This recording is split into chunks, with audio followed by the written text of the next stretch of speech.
કરજણથી પાલેજ તરફ જતા national highway number 8 ઉપર એક ગંભીર અકસ્માત બન્યો હતો, જે સદનસીબે જાનહાનિ વગર પૂરો થયો છે। પીસીબીએલ કંપની નજીક રસ્તા પર એક 4 વ્હીલ ક્રેન બંધ પડી ગઈ હતી, જેને હટાવવાની કામગીરી ચાલી રહી હતી।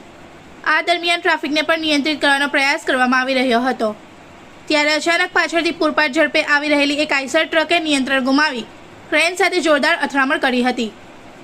અથડામણ એટલી ભયાનક હતી કે બંને વાહનો પલટી ગયા અને આસપાસનો વિસ્તાર ધ્રુજી ઉઠ્યો। ઘટનાનો અવાજ સાંભળીને નજીકના લોકો તાત્કાલિક સ્થળે દોડી આવ્યા હતા।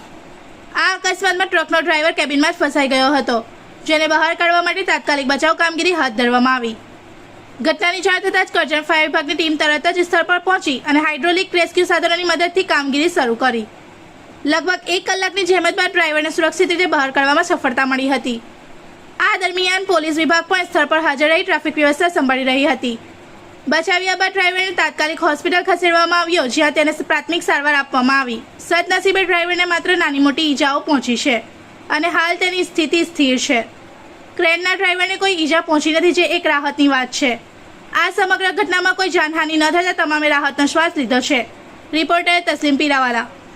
इस वीडियो को लाइक करें, हमारे चैनल को सब्सक्राइब कर बेल आइकन जरूर प्रेस करें हमारी न्यू वीडियो सबसे पहले देखने के लिए।